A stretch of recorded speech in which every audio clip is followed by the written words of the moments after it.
Hi friends, welcome back to my channel. మీరు కనుక నా ఛానల్ ఫస్ట్ టైం చూస్తున్నారా అయితే సబ్స్క్రైబ్ చేసుకోండి. అలాగే పక్కన ఉన్న బెల్ ఐకాన్ని క్లిక్ చేసేయండి ఫ్రెండ్స్. పెళ్ళి ఆపేసిన స్వప్న, ఇక మాయని తీసుకొని వచ్చిన కావ్య అప్పు, దుగ్గిరాల కుటుంబాన్ని ఇక గౌరవ మర్యాదల్ని కాపాడుతున్న కనకం ముగ్గురు కూతుర్లు. ఏం జరగబోతుంది ఎక్కడా కూడా స్కిప్ చేయకుండా మొత్తం చూసేయండి ఫ్రెండ్స్. అప్పుడే మీరు ఎంజాయ్ చేయగలుగుతారు. నచ్చినట్లయితే ఒక లైక్ ఇచ్చేయండి ఫ్రెండ్స్. ఇక ఎపిసోడ్లోకి అయితే వెళ్ళిపోదాం. ఎపిసోడ్ స్టార్ట్ అవగానే ఇక కళ్యాణ మండపం లోపలికి ఇక కావ్య చాలా బాధపడుతూ ఇక అక్కడే నుంచుని చూస్తూ ఏడుస్తూ ఉంటుంది.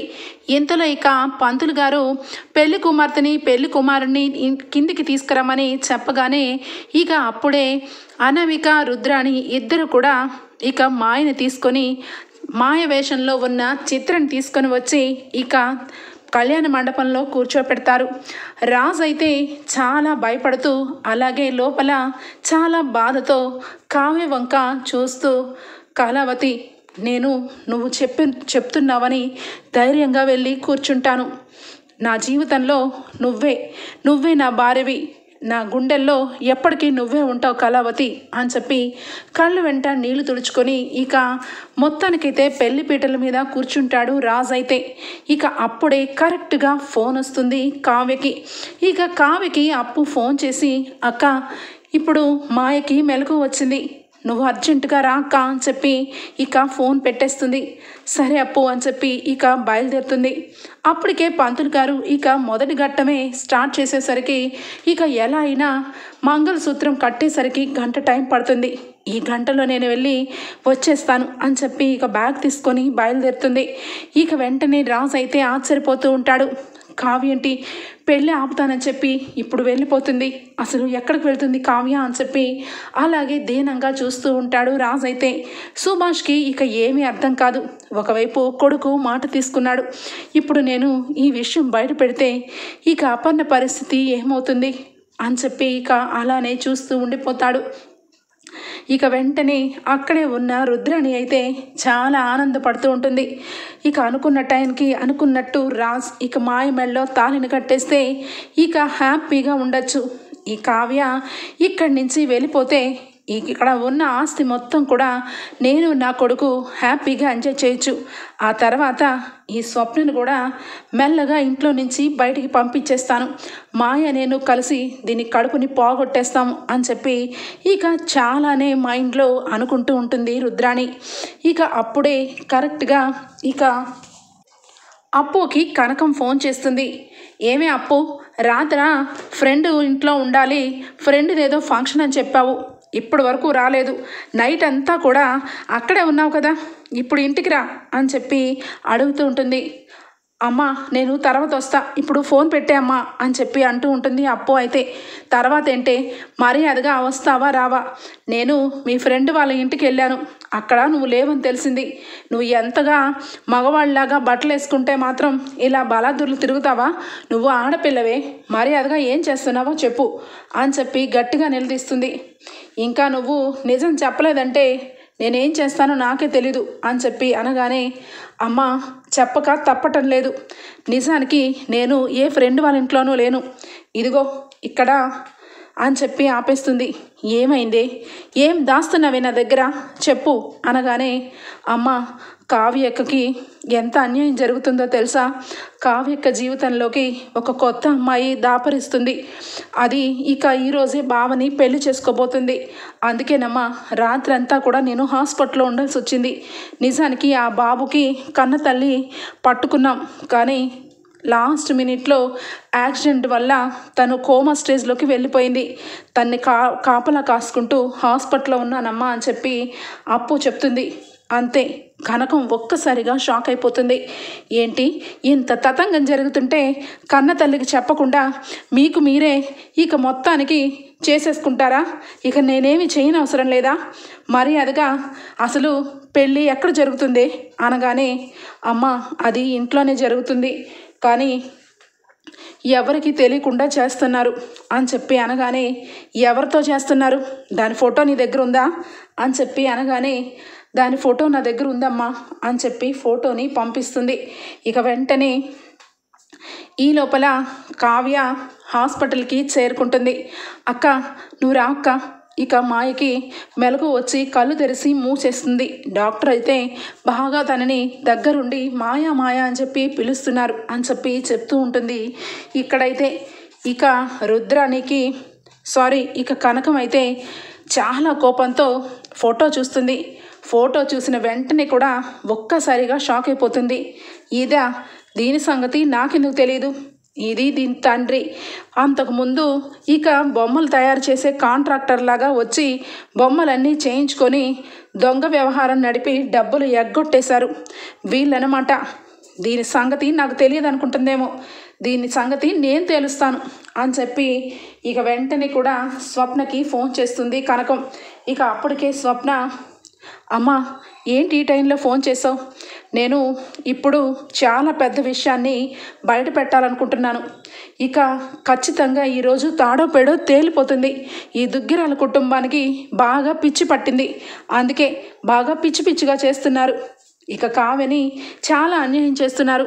కావ్య జీవితంలో నిప్పులు పోసి ఒక దరిద్ర మొహం దానికిచ్చి ఇక రాజుకిచ్చి పెళ్లి చేస్తున్నారు అని చెప్పి అనగానే, అదెవరో నీకు తెలుసా స్వప్న అనగానే, ఎందుకు తెలియదు, నిన్నటి వరకు బిడ్డ తల్లనే నమ్మాను, ఇదిగో ఇప్పటి వరకు నమ్ముతూనే వచ్చాను. కానీ ఇందాకే ఆ రుద్రాని అలాగే ఆ చిత్ర ఇద్దరు కూడా ఇక పెళ్లి కుమార్తె రూమ్లో వాళ్ళిద్దరూ ఏం మాట్లాడుకుంటారా అని చెప్పి ఇక నేను వెనకాలే వెళ్ళి నుంచొని విన్నాను. ఆ చిత్ర ఆ మాయ అనుకునే చిత్ర అది మోసగత్త, అది లోకల్లోనే ఉంటుంది. దాని తండ్రి అది కూడా ఇద్దరు చాలా దొంగ వ్యవహారాలు నడిపిస్తూ ఉంటాడు. మొన్నే మధ్య వాళ్ళ నాన్న ఏదో బ్యాంకుకి కన్నం వేశాడంట. ఆ విషయంలో ఇక ఖచ్చితంగా మా నాన్న దొరకడు, మా నాన్నని మలేషియా పంపించేశాను అని చెప్పి రుద్రానితో మాట్లాడుతూ ఉంది. ఇక దాని గురించి ఇంట్లో ఎవ్వరికీ తెలియదు.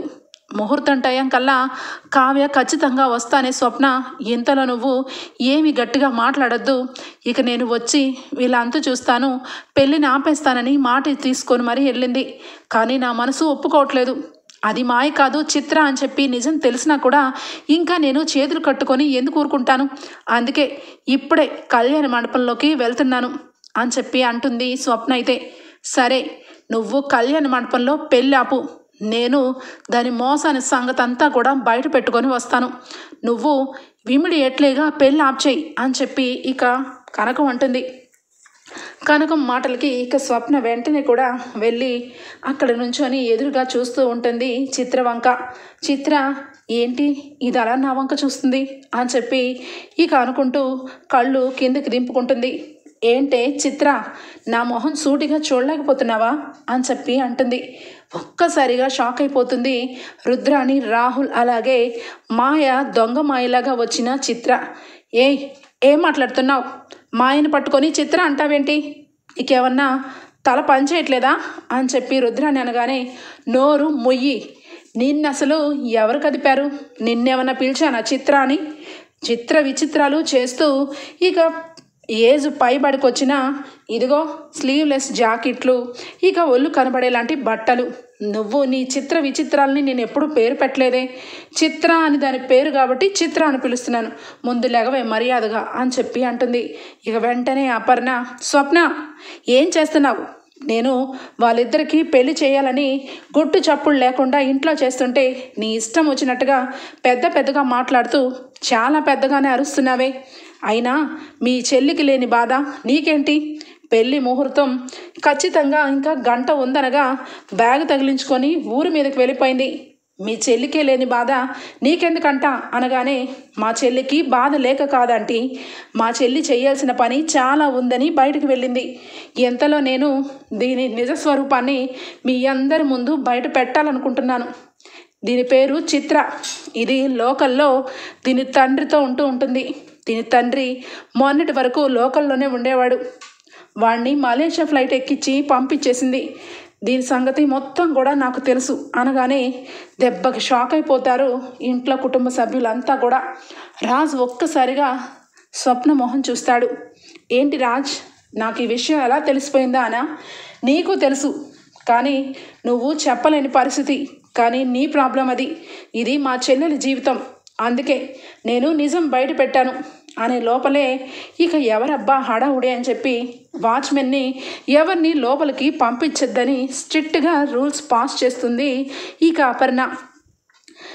అపర్ణ ఎవరు గొడవ చేస్తున్నారు అని చెప్పి ఇక చూసేసరికి వాచ్మెన్ పరుగున వచ్చి అమ్మ అది కావ్య వల్ల అమ్మగారు అనుకుంటా చాలా దబాయించి లోపలికి వచ్చేస్తుంది, మన ఇంటి వాళ్ళే కాబట్టి నేను ఇంకా ఏం చేయలేకపోయాను అనగానే తప్పుకో అని చెప్పి ఒక్క తోపు తోస్తుంది కనకం. అయితే కనకం ఇక కళ్ళు ఎర్ర చేసుకొని ఇక అమ్మవారిలాగా నడుచుకుంటూ చాలా కోపంతో లోపలికి వస్తుంది. ఎవరిక్కడ నా కూతురి జీవితంలో నిప్పులు పోసేది? ఎవరివే నువ్వు? ఆ బిడ్డకి తల్లివా? చెప్పు అని చెప్పి రావడంతోనే అక్కడ ఉన్న మాయ జుట్టు పట్టుకుంటుంది. ఇక కనకమైతే ఏయ్ కనకం ఏం చేస్తున్నావు అని చెప్పి అపర్ణ అనగానే మీరు మాట్లాడే అర్హతే కోల్పోయారు. నా బిడ్డకి ఇంత అన్యాయం చేసి ఇదెవరో మాయల మరాఠీని తీసుకొచ్చి నా కూతురు జీవితంలో నిప్పులు పోస్తూ ఉంటే చూస్తూ ఊరుకుంటాననుకుంటున్నారా? బాబు మీకు చాలా దండాలు, శతకోటి దండాలు. నా కూతుర్ని పెళ్లి చేసుకొని ఇక నా కూతురు ఉండగానే వేరొక అమ్మాయితో బిడ్డను కన్నానని ఇక ఇంట్లోనే ఉంటూ నా కూతురు జీవితంతో ఆడుకుంటున్నారు. కానీ అదేం చెప్పిందో తెలుసా? నా భర్త అలాంటి వాడు కాదు, ఏదో మాయ జరిగింది, అందువల్లే నా భర్త బిడ్డను తీసుకుని వచ్చాడమ్మా, త్వరలోనే నిజాలన్నీ బయటకు వస్తాయి, నువ్వెప్పుడు కూడా ఈ ఇంటి గడపకు రాకు, గొడవలు మాట్లాడకని నా నోరు మూయించింది. అలాంటి గొప్ప కూతుర్ని కన్న నేను ఈరోజు ఇక్కడ మిమ్మల్ని అందరినీ చూస్తుంటే చాలా సిగ్గేస్తుంది, ఇలాంటి కుటుంబంలోగా నా కూతుర్ని ఇచ్చానని అని చెప్పి అనగానే కనకం అని చెప్పి అపర్ణ అరుస్తుంది. ఏంటి, ఎందుకు అరుస్తున్నావు? నా కూతురికి నిజంగా అన్యాయం చేయట్లేదా? ఇది ఎవరో దారిని పోయేదాన్ని తీసుకొని వచ్చి నీ కొడుకు కట్టబెడుతూ ఉంటే దేవుడేమన్నా ఊరికే చూస్తూ ఉంటాడనుకుంటున్నావా? ఖచ్చితంగా దేవుడు ఊరుకోడు, ప్రతి ఒక్కరికి కూడా బుద్ధి చెప్పకుండా ఊరుకోడు. నువ్వేంటే నీ జీవితం గురించి నీ గురించి వీళ్ళెవ్వరికీ తెలియదు కాబట్టి దర్జాగా పెళ్లిపీటల మీద కూర్చొని తాళిబొట్టు కట్టించుకుందాం అనుకుంటున్నావా? నీ తండ్రి గురించి నీ గురించి మాకు ఎప్పుడో తెలుసు. నువ్వు వినాయకుడి బొమ్మల కోసం వచ్చి వినాయకుడి బొమ్మల్ని దొంగిలించి డబ్బు కట్టమంటే పరారైపోయారు. ఆ బ్యాచ్కి సంబంధించిన వాళ్ళే మీ ఇద్దరి సంగతి వీళ్ళెవరికీ తెలియదేమో, కానీ ఈ కనకానికి అన్నీ తెలుసు అని చెప్పనగానే స్వప్న ఆశ్చర్యపోతుంది.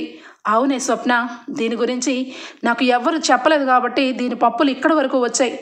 నేను గనక ముందే దీన్ని చూసుంటే దీన్ని నడి రోడ్డు మీదే కూచిపూడి భరతనాట్యం రెండూ చేసేదాన్ని దీని శవం మీద అనగానే వెంటనే ఇక దుగ్గిరాల కుటుంబం ఉలిక్కి పడుతుంది. అక్కడే ఉన్న ఇందిరాదేవి ఆగు కనకం, ఎందుకు అంత ఆవేశం? ఏం మాట్లాడుతున్నావు నువ్వు? నిజంగానే ఈ చిత్రం నీకు తెలుసా అనగానే తెలుసా అమ్మమ్మ గారు, తెలుసండి నాకు, ఎందుకంటే ఇది అంతకుముందు మా బస్తీలోనే ఉండేది. దీని తండ్రి పచ్చి తాగుబోతు, చాలాసార్లు మా ఇంటి దగ్గరకు వచ్చి ఎన్నోసార్లు బొమ్మలు దొంగతనం చేసుకుంటూ పోయేవాళ్ళు, చాలాసార్లు పట్టుబడ్డారు కూడా. వీళ్ళ గురించి ప్రతి ఒక్కరు బస్తీలో అడిగితే వీళ్ళిద్దరి గురించి చెప్తారు.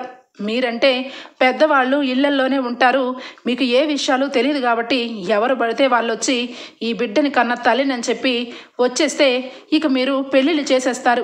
ఎందుకంటే మీరు బాగా కోటీశ్వర్లు. ఈ పేదల సంగతి మీరు ఏమైపోతాయే, ఈ పేదల జీవితం ఏమైపోతాయే అనగానే ఆగు, నువ్వు మాట్లాడేదంతా నిజమే అయ్యుండొచ్చు, కానీ ఇక్కడ ఇంత అన్యాయం జరుగుతూ ఉంటే మరి నీ కూతురు ఎక్కడికి వెళ్ళినట్టు? అయినా ఈ చిత్రని మేమెవరం తీసుకురాలేదే, ఈ చిత్రని తీసుకొచ్చింది నీ కూతురే ఈ బిడ్డ తల్లిని తీసుకొస్తానని ఈవిడ గారిని తీసుకొని వచ్చింది అనగానే చిత్ర బెదురు చూపులు చూస్తూ ఉంటుంది. ఇక రుద్రాణి అయితే ధైర్యంగా చిత్రవంక చూస్తూ ఉంటే విచిత్రంగా చూస్తూ ఉంటుంది చిత్ర.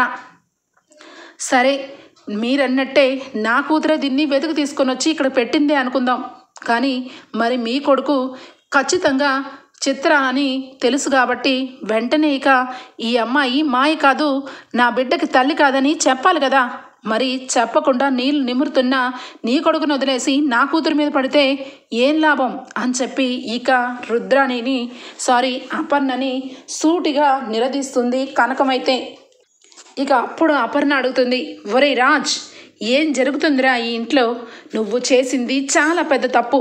నీ తప్పుని కప్పిపుచ్చి నీ జీవితంలో ఇక ఎవరికి అన్యాయం జరగకూడదు, ఆ పసిబిడ్డకి అన్యాయం జరగకూడదని నేను ఎవరికీ తెలియకుండా ఈ అమ్మాయికి ఇచ్చి నీకు పెళ్లి చేయాలనుకున్నాను. కానీ నువ్వు ఈ అమ్మాయి మాయ కాదు చిత్ర అని చెప్పకుండా నిజాన్ని దాచిపెట్టి పెళ్లి పీటల మీద కూర్చున్నావంటే ఏదో పెద్ద విషయమే జరిగింది. మర్యాదగా ఎందుకు ఈ మాయ కాదు చిత్ర అని నాకు నిజం చెప్పలేదు? చెప్పకపోతే ఈ అగ్ని సాక్షిగా నేను ఆహుతైపోతాను. ఎందుకంటే ఈ కుటుంబాన్ని ఎంతగానో గౌరవ మర్యాదలు ఉండేవి. అలాంటిది ప్రతి ఒక్కరు ఈ కుటుంబంతో ఈరోజు ప్రతి ఒక్కరు ఆడుకున్న వాళ్ళే, ప్రతి ఒక్కరు నన్ను నిలదీసిన వాళ్ళే. మర్యాదగా చెప్పు, ఈ అమ్మాయి మాయ కానప్పుడు మాయ అని ఎందుకు చెప్పావు అనగానే కరెక్ట్గా అడిగావు వదిన. నిజానికి ఈ అమ్మాయి చిత్రని నాకు తెలుసు. నిజానికి నన్ను క్షమించొదినా. అసలు ఈ చిత్రని ఇక్కడికి తీసుకొచ్చింది మీ కోడలే. కానీ ఈ అమ్మాయి మాయ కాదు చిత్ర అని నాకు కూడా తెలిసింది వదినా. కానీ రాజు మాత్రం ఏదో విషయం దాస్తున్నాడు. అసలు ఆ బిడ్డ తల్లి ఎవరా అని నేను కూడా తాలిబొట్టు కట్టే ముందు పెళ్ళి ఆపాలని అనుకున్నాను వదినా.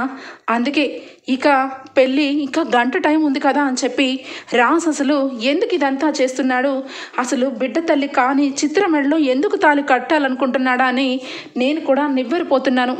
చెప్పు రాజ్, అసలు చిత్ర కానప్పుడు మాయ ఎక్కడుంది?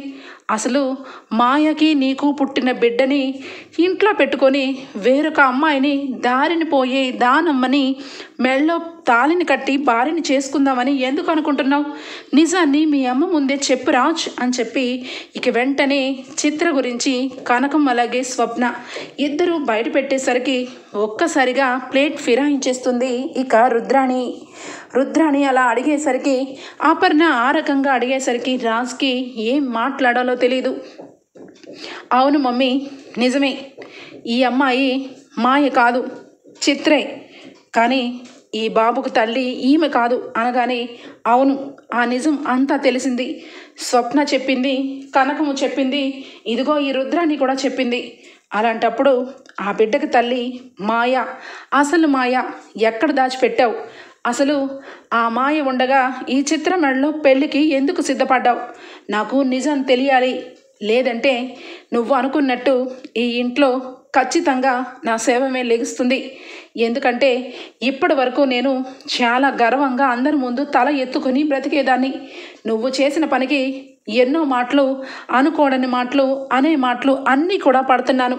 ఇంకా నా జీవితంలో మాటలు పడే ఓపిక నాకు లేదు. చెప్పు, నిజం చెప్తావా లేదంటే అని చెప్పి చేయి తీసుకొని ఇక నెత్తి మీద పెట్టుకొని అడుగుతుంది అపర్ణ అడుగుతూ ఉండగా రాజ్ అప్పటికీ కూడా మమ్మీ అని చెప్పి అంటూ ఉంటే ఒక్కసారిగా ఇందిరాదేవి వచ్చి, ఒరే రాజ్, ఏం మాట్లాడుతున్నావురా? ఇంత తగుదులు పడుతూ ఇన్ని గొడవలు పడుతూ చివరి అక్కడికి ఆ బిడ్డ తల్లి కాని తల్లికి మెళ్ళో తాళిని కట్టాలని చూస్తున్నావంటే ఖచ్చితంగా ఏదో జరుగుతుంది. ఏదో విషయంలో నిన్ను బలంగా ఏదో శక్తి ఆపుతుంది. మర్యాదగా చెప్తావా లేదా అని చెప్పి రాజ్ చెంప పగల కొడుతుంది ఇందిరాదేవి. నేను చెప్పలేను నానమ్మా, నేను చెప్పలేను అని చెప్పి రాజ్ ఒక్కసారిగా కళ్ళ వెంట నీళ్లు తెచ్చుకుంటాడు. ఇక అది చూసిన అపర్ణ ఇందిరాదేవి ఇక షాక్ అయిపోతారు. ఇక సీతారామయ్య వచ్చి, ఒరే రాజ్, ఏంట్రా ఇదంతా? ఇంకా నేను బ్రతికే ఉన్నానా అనిపిస్తుంది. ఇదంతా చూస్తూ ఇంకా నేను ఎంతకాలం రా? నువ్వు ఈ ఇంటికి వారసుడివి, అలాగే ఈ ఇంటికి సంబంధించిన అన్ని విషయాల్లోనూ న్యాయంగా ఉంటావని ఎంతగానో కోరుకున్నాను. కానీ ఒక పసిబిడ్డని తీసుకొని వచ్చి ఆ బిడ్డ నాకు పుట్టాడు, నా రక్తంతో పంచుకొని పుట్టాడు అని చెప్పావు. మేమందరం కూడా ఆ బిడ్డ విషయంలో న్యాయం చేయాలని నువ్వు అనుకున్నట్టే, నువ్వు కోరుకున్నట్టే నీకు నచ్చిన అమ్మాయితో పెళ్లి చేయాలని మీ అమ్మ కోరుకుంది. కానీ ఆ విషయం పక్కన పెట్టి వేరొక అమ్మాయిని ఇంట్లో ఇక తీసుకొని పెడితే ఆ అమ్మాయి మెడలో తాళి కట్టడానికి సిద్ధపడ్డావు అంటే ఇక ఏదో జరుగుతుంది. ఈ విషయంలో నిజాన్ని ఇప్పటికైనా బయట పెట్టకపోతే ఎప్పటికీ కూడా మీ తాతయ్య నీకు కళ్ళకి కనపడడు, ప్రాణాలతో ఉండడు అనగానే, తాతయ్య అంత మాట అనద్దు, తాతయ్య అంత మాట అనద్దు అని చెప్పి ఏడుస్తూ ఉంటే అప్పుడు సుభాష్ వెంటనే వచ్చి, నాన్నగారు, అపర్ణ అమ్మ, మీ అందరికీ కూడా కొన్ని నిజాలు ఈరోజు నేను చెప్పాలనుకుంటున్నాను. రాజ్ ఏ విషయాన్ని కూడా దేనికి సమాధానం రాజ్ చెప్పడు. వాడు ఎంతైనా రాజ్ కాబట్టి వాడి జీవితంలో ఎప్పుడు కూడా తల్లి ఉంటుంది కాబట్టి గుండెల్లో తల్లికి చిన్న ముళ్ళు గుచ్చుకున్నా తట్టుకోలేడు కాబట్టి వాడు ఇంత కర్కోటకంగా మారిపోయాడు. ఇంతటి దారుణానికి దిగజారిపోయాడు. నిజానికి వాడు ఏ తప్పు చేయలేదు. ఆ బిడ్డకి తండ్రి వాడు కానే కాదు అని చెప్పి అంటాడు సుభాష్. వెంటనే అపర్ణ ఆశ్చర్యపోతుంది. ఏమండి, ఏం మాట్లాడుతున్నారు? ఆ బిడ్డకి వాడు తండ్రి కానప్పుడు, మరి ఈ నిజం మీకు తెలిసినప్పుడు ఇప్పటి వరకు ఎందుకు చెప్పలేదు? మరి ఆ బిడ్డకి వాడు కన్న తండ్రి కాదని మీరు అంటున్నారు. మరి అలాంటప్పుడు వాడు నా రక్తం పుట్టిన బిడ్డ అని చెప్పి వాడంటున్నాడు. అసలు ఏం జరుగుతుందండి అనగానే ఇక ఒక్కసారిగా అంబులెన్స్తో అప్పు, కావ్య, మాయ, డాక్టర్ ఇక అందరూ కూడా ఇక ఇంట్లోకి వస్తారు. వెంటనే అప్పు, కావ్య ఇద్దరు రావటం చూసి ఒక్కసారిగా రాజ్ అలాగే సుభాష్ షాక్ అయిపోతారు. ఏమండి, ఈ పెళ్ళి ఎట్టి పరిస్థితుల్లో జరగదు. ఈ పెళ్ళిని ఇక భగవంతుడు కూడా చేయించలేడు. నిజాలన్నీ కూడా తెలిసిపోయాయండి. ఈరోజు ధైర్యంగా చెప్తున్నాను, నా భర్త ఏ తప్పు చేయలేదు అత్తయ్య. నా భర్తకి ఈ బిడ్డకి ఎలాంటి సంబంధము లేదు అని చెప్పి కావ్య అంటుంది. ఒక్కసారిగా ఇంట్లో అందరూ కూడా ఆశ్చర్యపోతారు.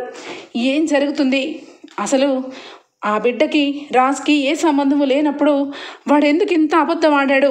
నాకు ఈ విషయం తెలియాలి అని చెప్పి అపర్ణ అనగానే ఇక వెంటనే ఇక కార్లో నుంచి అంబులెన్స్లో నుంచి ఇక దిగి ఇక వీల్ చైర్లో తీసుకొని వస్తుంది ఇక నర్స్ అయితే మాయని. మాయ అప్పటికే చాలా నీరసంగా ఇక కోమా నుంచి అప్పుడే బయటకు రావడం వల్ల మత్తుగా ఇక కళ్ళతో చూస్తూ నా హ్యాండ్ బ్యాగ్ అని చెప్పి మెల్లగా పిలుస్తుంది. ఇక హ్యాండ్ బ్యాగ్లో నుంచి ఒక సీడీని తీసి, ఇందులో అన్ని నిజాలు ఉన్నాయి, నా మాట నమ్మండి, ఆ బిడ్డ నా బిడ్డ, నా కన్న బిడ్డ, నా బిడ్డని నాకు అప్పచెప్పండి అని చెప్పి అంటూ ఉంటుంది మాయా. ఏంటా సీడీ? అసలు నువ్వెవరు? ఆ బిడ్డకి తల్లి అయినప్పుడు నువ్వు ఎక్కడున్నావు? ఇక్కడికి ఆ బిడ్డ ఎందుకు వచ్చాడు అని చెప్పి అపర్ణ అంటూ ఉంటే ఇక వెంటనే కావ్య, అత్తయ్య గారు, ఆ అమ్మాయి ఎక్కువ మాట్లాడలేదు. తనకి ఇప్పుడే ఇక ఇంజెక్షన్ ఇచ్చారు. ఇప్పుడిప్పుడే స్పృహలోకి వస్తుంది. తను చెప్పిన ఆధారాల ప్రకారం ఆ బిడ్డ తన బిడ్డే. అలాగే ఆ బిడ్డకి ఇంటికి సంబంధం లేదు. ముఖ్యంగా ఇక మీ అబ్బాయికి ఎలాంటి సంబంధం లేదు అనగానే సుభాష్, ఏంటమ్మా కావ్య, ఏం జరిగింది? మాయకి ఎందుకు అలా ఉంది అనగానే, మావయ్య గారు, మీకు చేసిన పాపానికి ఈ ఇంటికి సంబంధించిన ఇంత కుట్రలో ఆ దేవుడు పాపం మాయని ఇక కాళ్ళు రెండు విరిగిపోయేలాగా చేశాడు. యాక్సిడెంట్ అయ్యింది. తను పూర్తిగా నడవలేదు. తను ఇప్పుడు కూడా స్పృహలోకి సగమే వచ్చింది. కానీ తను స్పృహలోకి వచ్చే ముందు తన మనసంతా మారిపోయినట్టుంది. అందుకే ఈ రోజుకి తను ఇన్ని రోజులకి తను నిజాన్ని బయటపెట్టింది. ఆ సీడీ చూస్తే మీకే అర్థమవుతుంది అని చెప్పి అంటూ ఉండగా ఇక వెంటనే కూడా అది ఇక టీవీలో పెట్టి అందరూ ఒకేసారి చూస్తారు. అందులో అసలు విలను బయటపడుతుంది రుద్రాణి ఇక మాయి దగ్గరికి వెళ్ళి మాయితో ఇక కరెక్ట్గా సంవత్సరంన్నర కిందట తనతో డీల్ కుదుర్చుకుంటుంది. చూడు మాయా, నీకు డబ్బు అవసరం చాలా ఉంది. నీ తల్లికి ఏదో ఆపరేషన్ చేయించాలని నువ్వు చాలాసార్లు ఇదే ఆఫీస్లో చాలా డబ్బుని తీసుకున్నావు అడ్వాన్స్గా. కానీ నీకు హోల్గా 10 లక్షల రూపాయలు ఇస్తున్నా. నీ తల్లికి నువ్వు ఆపరేషన్ చేయించుకుంటావో లేదంటే ఇంకా నీ ఆశలకి ఇంకా నువ్వు అమెరికా వెళ్ళి సెటిల్ అవుతావో నీ ఇష్టం. ఇదిగో డబ్బు అని చెప్పి సూట్ కేసుతో డబ్బు ఇస్తుండగా ఇక మాయ తీసుకొని, ఏం చేయాలి మేడం, మీరేదో నాతో పని ఉండే వచ్చారు అని చెప్పి అడుగుతుంటుంది. ఏమీ లేదు, ఎన్నాళ్ళగో నేను ఈ దుగ్గిరాల కుటుంబంలో ఒక ఆడపడుచుగానే మిగిలిపోయాను. కానీ మొత్తం పెత్తనం ఆ రాజ్కి, ఆ సుభాష్కే తప్ప నా కొడుక్కి ఎలాంటి అధికారము లేదు. అందుకే పగపట్టాను. ఆ కుటుంబాన్ని నేల మీదకి లాగుతాను. ఇక ఆ కుటుంబంలో ఎవ్వరు కూడా పరువు మర్యాదతో బ్రతకడానికి వీల్లేదు. నువ్వు చేసిన పనికి ఇక మా అన్నయ్య, అదే ఆ చైర్మన్ సుభాష్, దెబ్బకి గుండె ఆగిపోవాలి. నువ్వు కొట్టే దెబ్బ ఆ రకంగా ఉండాలి. నువ్వు ఏదో రకంగా మెల్లగా నీ బుట్టలో వేసుకోవాలి సుభాష్ని. ఆ తర్వాత నేను కథని నేను తిప్పుతాను అని చెప్పి అంటూ ఉంటుంది. ఇక అదే ప్రకంగా ఇక 2 రోజుల తర్వాత సేమ్ మళ్ళా రిపీట్ మళ్ళా మాట్లాడుతూ ఉంటుంది రుద్రాణి. మీరు చెప్పినట్టే చేశాను మేడం. రుద్రాణి మేడం, ఇక బాస్ని నా వల్లోకి వేసుకున్నాను. తనని ఇక ఏదో రకంగా మత్తు మందు కలుపుతూ నా చుట్టూరనే తిప్పుకుంటున్నాను. కానీ ఆయన మాత్రం ఎంత మత్తులో నా మీద మోజు చూపిస్తున్నా చివరాఖరికి అపర్ణ అని నన్ను వెనక్కి నెట్టేస్తున్నారు మేడం. నేను ఏమీ చేయలేకపోతున్నాను అనగానే, సరే అయితే నువ్వు ఒక పని చెయ్యి. మత్తు మందులో ఉన్నప్పుడే నువ్వు ఆయనతో ఏదో కలిసిపోయేటట్టు కాంపరెన్స్ చేసేసినట్టు కొన్ని ఫోటోల్ని క్రియేట్ చేస్తాను. ఆ ఫొటోస్తో నువ్వు మా అన్నయ్యని బెదిరించు. ఖచ్చితంగా ఇక మా అన్నయ్య ప్రాణాలతో మిగలడు. ఆ తర్వాత ఖచ్చితంగా ఆ ఇంటికి నేనే దిక్కవుతాను.